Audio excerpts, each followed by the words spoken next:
Hello, my name is Alicia Shapiro with AInews.com, and welcome to another episode of our Driving Tomorrow Conversations with Industry Leaders, where we explore the latest developments and newest innovations in the world of artificial intelligence. Today, I am thrilled to speak with Dave Clark, an award winning executive creative director, filmmaker, and storyteller who is redefining the creative industry with AI. With a career spanning innovative commercials, immersive brand experiences, and collaborations with renowned figures, Dave is one of the leaders in the industry using AI as a tool to push the boundaries of storytelling in film, TV, and advertising. As a futurist and advisor for the TLC Film Machine program, he is not only shaping the future of AI driven content creation, but also mentoring the next generation of filmmakers exploring this exciting frontier. In today's interview, we'll discuss his groundbreaking work with AI, the challenges and opportunity it brings, and his role in helping other creatives unlock AI's future potential through the Film Machine Accelerator. So, thank you for joining us today, Dave. Thank you for having me. I'm excited to be here as a fellow San Diegan, especially. Yes. Yeah, that's awesome. All right, we'll get started. Like I said, you're one of the industry leaders who are integrating AI into filmmaking, something that many creatives are still exploring. How Mhm. has AI fundamentally changed the way you tell stories, and what excites you most about the potential in this space?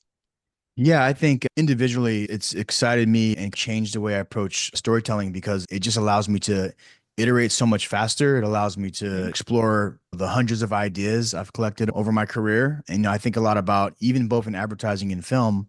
Sometimes there's concepts that are hard to explore because of the cost associated and the way you probably have to hire a ton of people just to even do a test.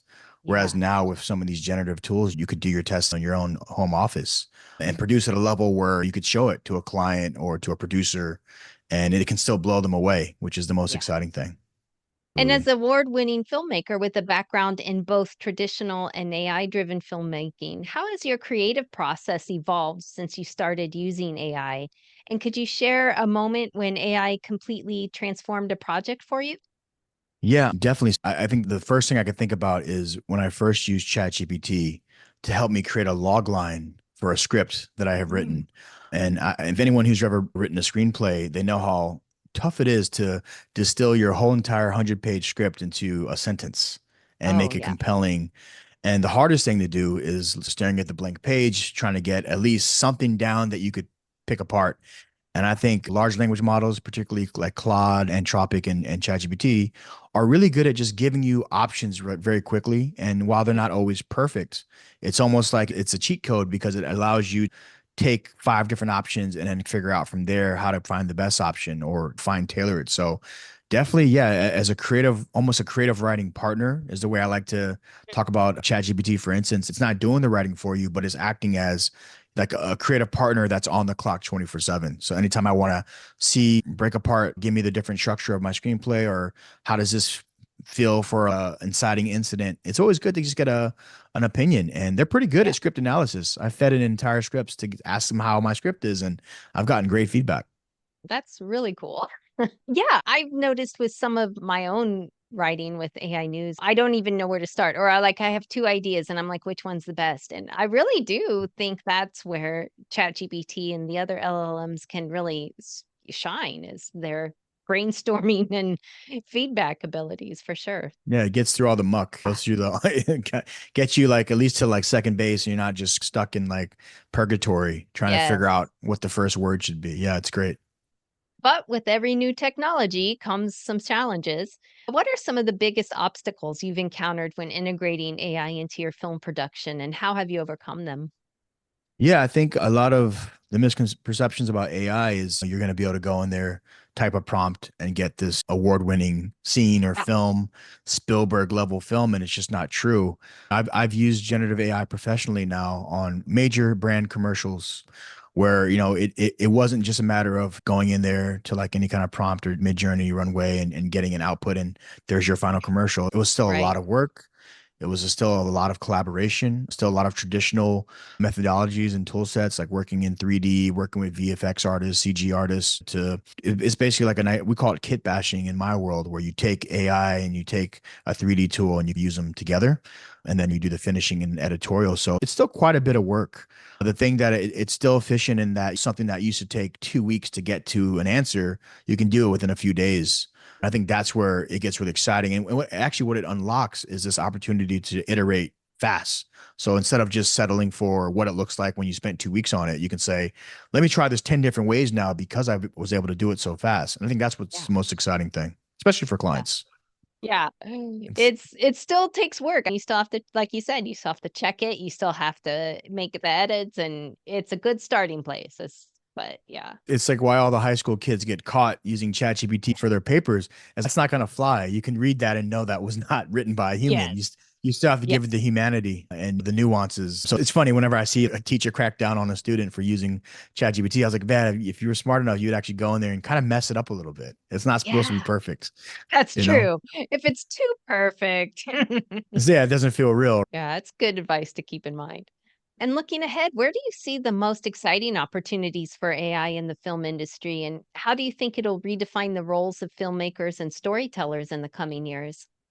Yeah, I'm literally in the middle of this now, whether it's I have a development deal currently in Hollywood where I'm using generative AI to world Oh. build out some scenes, some sequences, previs, a lot of people like to call it. But Hmm. then I think within the next 18 months, I think you're going to see a level of fidelity and finish with the actual AI generations that are going to be used at a professional level. So I think I see within the next 2 years, actual full syndicated TV shows and series created mostly entirely with AI. I think it's still going to be a little bit of kit bashing.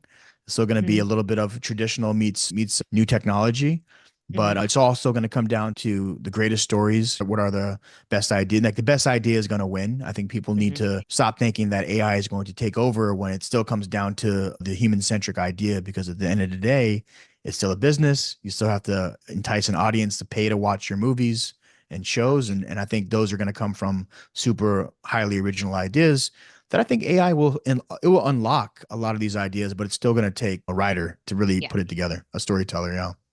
Yeah, that's important for people to remember, I think. We were mentioning about that earlier, but it's you still need a human. You still need the Yeah. human in the loop. You still need the human touch. You still need to do a lot of things. It can come up with the ideas and it can generate these beautiful pictures, but if you don't know how to do the rest of the work, you're still not gonna get very far. Yeah. And It's important to know.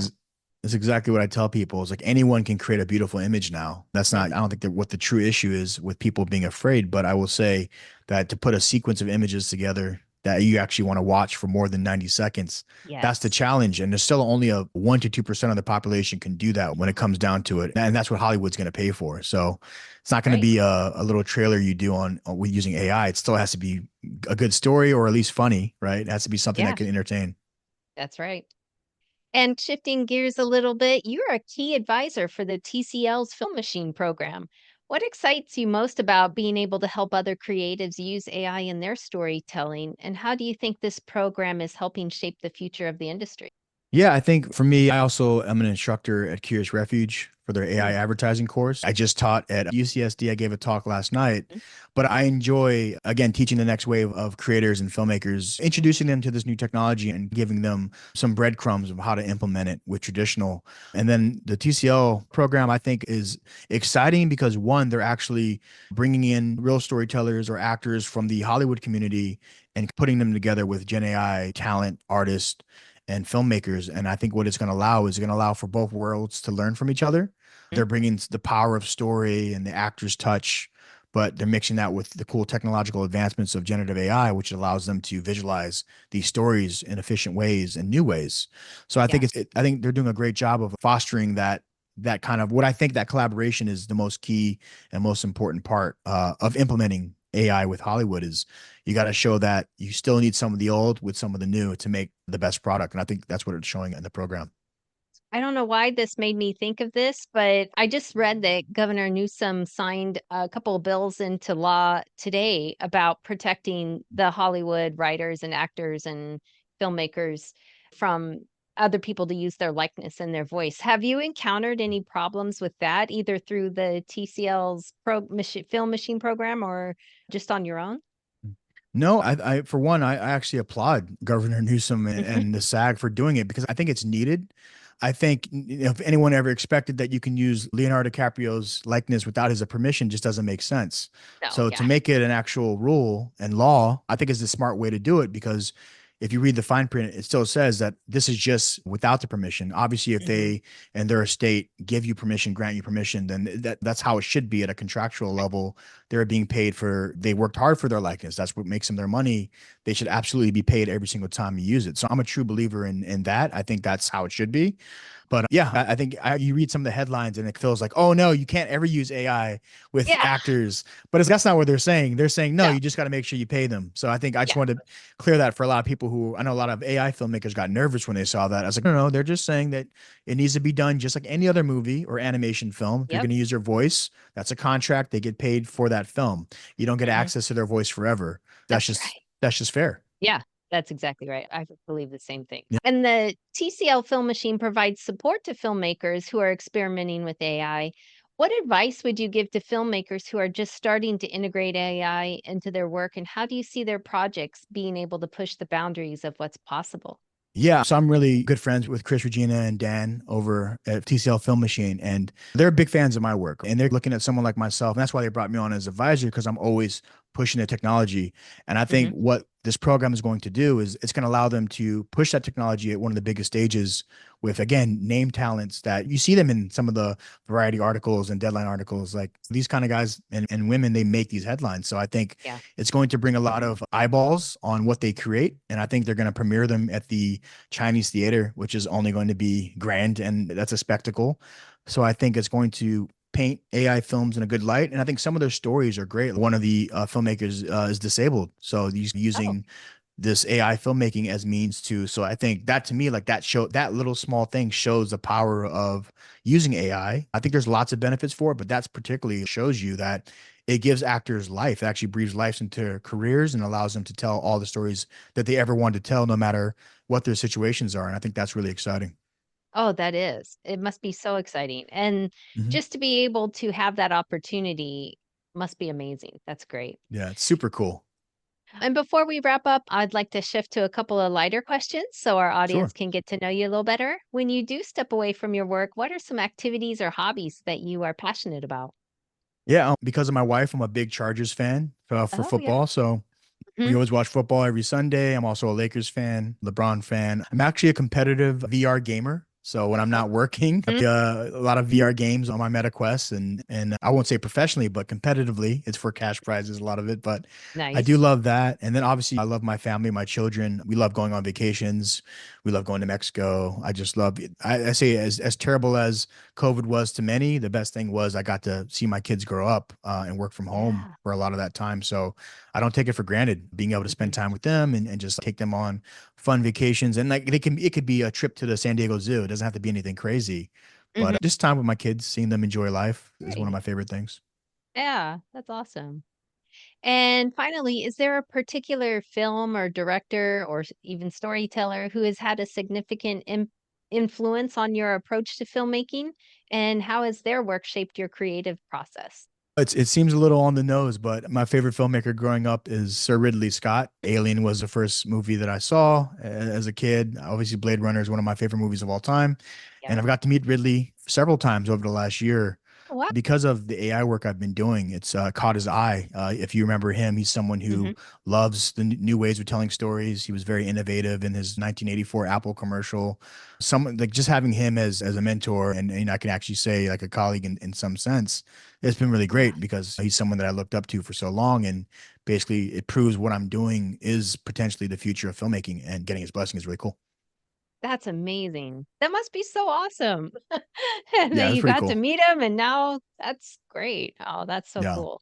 Thank you so much, Dave, for joining us today and sharing your incredible insights. Your innovative storytelling and your work with mentoring the next generation of filmmakers using AI is just truly inspiring. I've had a lot of fun talking with you today. You too. Thank you so much for having me. Yeah. And if you want to take a look at some of the work that Dave has produced, you can visit his website, daveclarkcreative.com. Keeping you connected to tomorrow. Today, this is Alicia with AInews.com.